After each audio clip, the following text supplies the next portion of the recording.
morning, everyone. There's an old Latin phrase, in vino veritas. In wine, there is truth.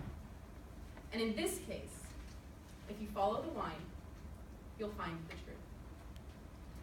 A few weeks after the burglary, a man is arrested for trying to sell one of the stolen bottles from Jacob Ham.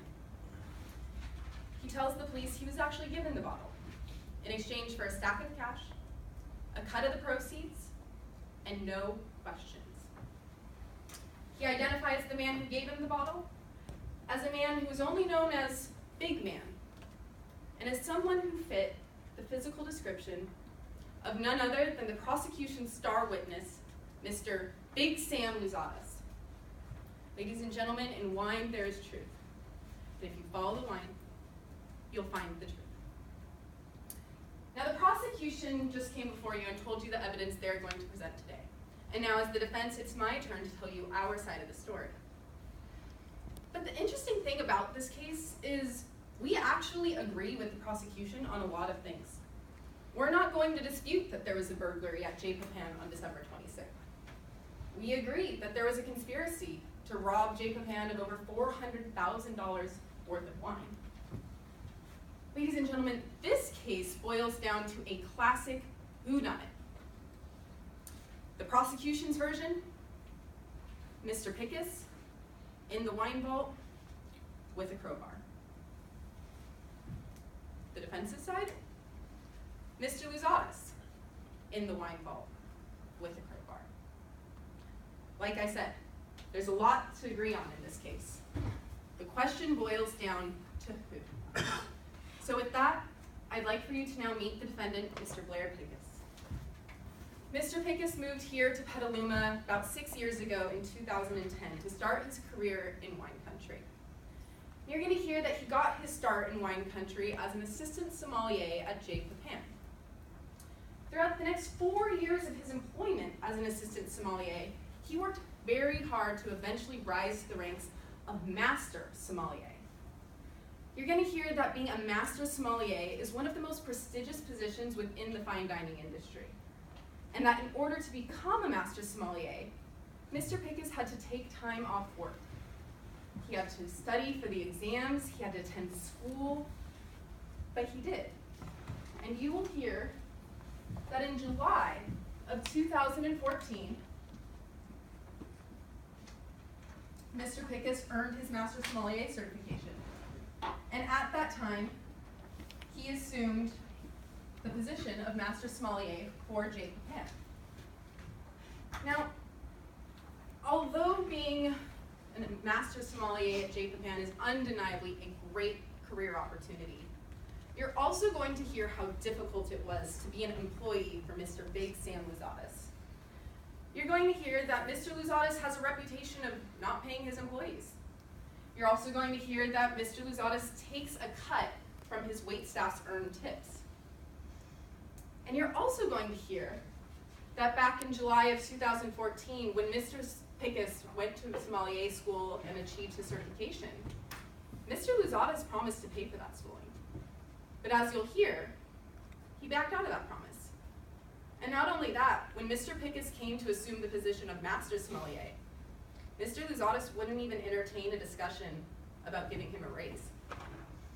So what was going on? Well, you're actually going to hear a lot about Mr. Luzadas today.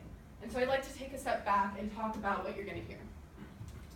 You're going to hear that Mr. Luzadas is a native Northern Californian and a very famous chef.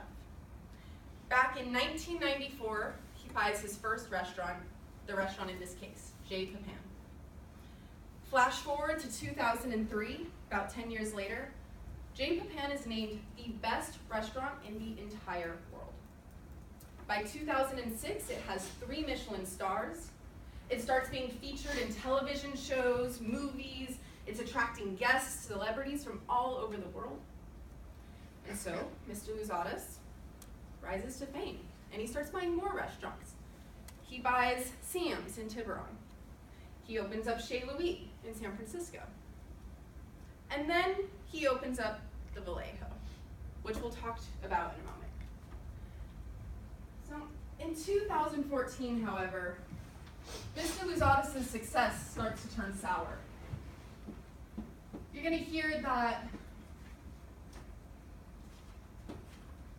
in January, his employees go on strike for not being paid. In July, we've already discussed, he doesn't give Blair Pickus a raise, and he doesn't fulfill his promise of paying for that sommelier school. But the real indicator of Mr. Luzatis' financial troubles occurs in August, when Mr. Luzatis files Chapter 11 bankruptcy on that Vallejo restaurant.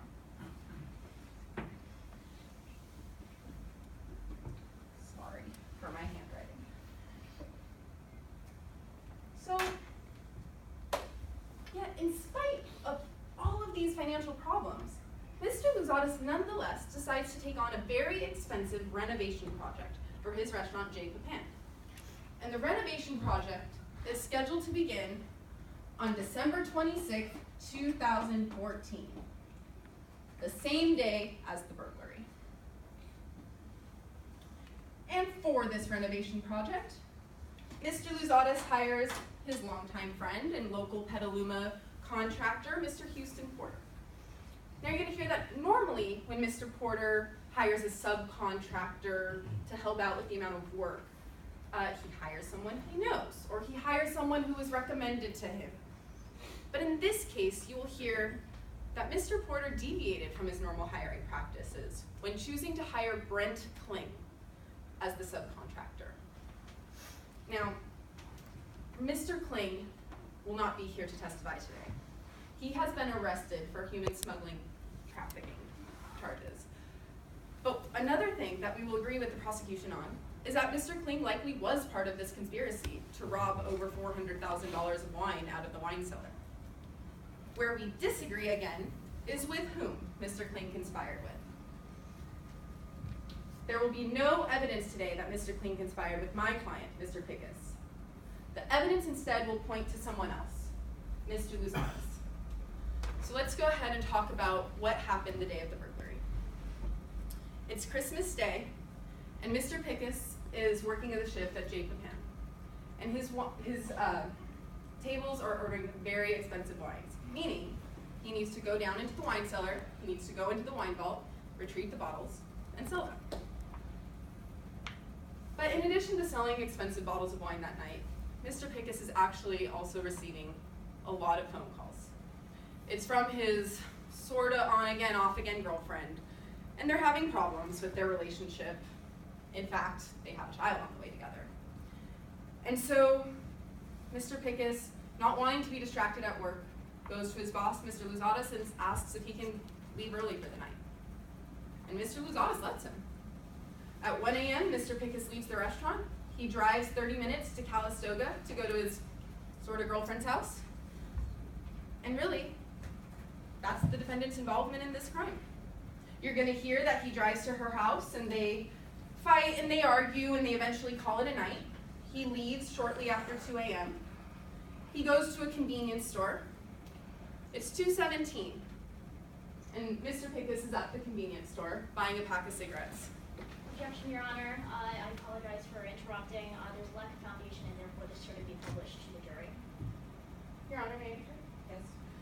My understanding is due to the nature of these proceedings, there were no motions in limine, so any evidence that will be dealt with in opening statements, the only foundation required is that I have a good faith belief that this will come out throughout the course of trial, and I do have that good faith belief. Overruled. Thank you.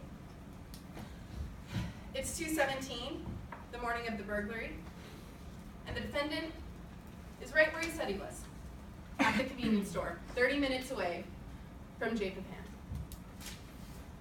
But shortly after 3 a.m., we have security footage of the actual burglary itself.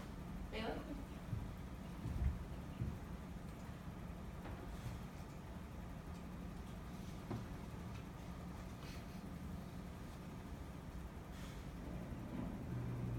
Fuck! Can you pause right there? Or, thank you, sir. Just a little bit so we can see the...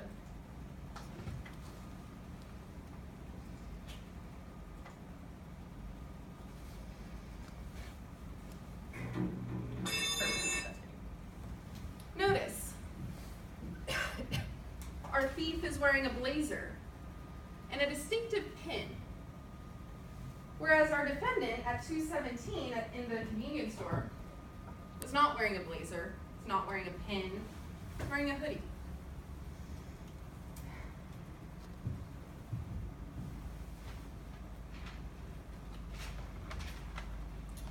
You're going to hear that Mr. Pincus, when he left that convenience store, he never went back to Jacob-Penn.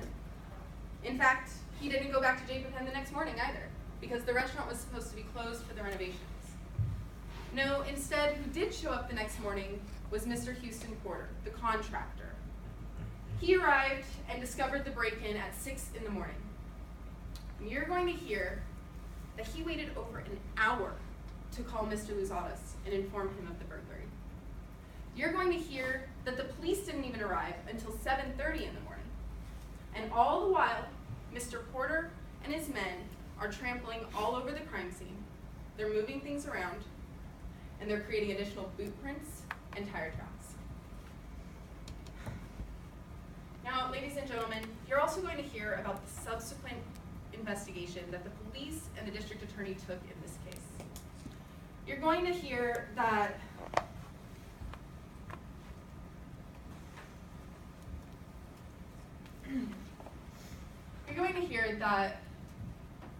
like I said earlier, a man was arrested several weeks after the burglary and identified Mr. Luzadas as the person who gave him the bottle. And that in response, the police did nothing.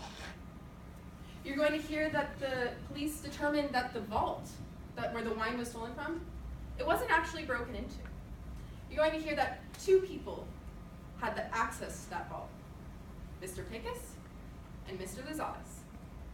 2 people, 2 suspects, but only 1 investigation. Ladies and gentlemen, you're going to hear about how the police did not investigate someone with access to the safe. You're going to hear how the police did not investigate someone in serious financial debt. You're going to hear how the police did not investigate the last known person on the crime scene. Ladies and gentlemen, you're going to hear how our local Petaluma police did not investigate the person who helped put Petaluma on the map. Ladies and gentlemen, in wine, there is truth. And in this case, if you follow the wine, you'll find the truth. At the end of today's trial, my co-counsel, Ms. Jillian Harvey, will come before you, and together you will review the evidence. Together, you will follow the wine. Together, you will find the truth. The truth that my client, Blair Pickus, is not guilty. Thank you.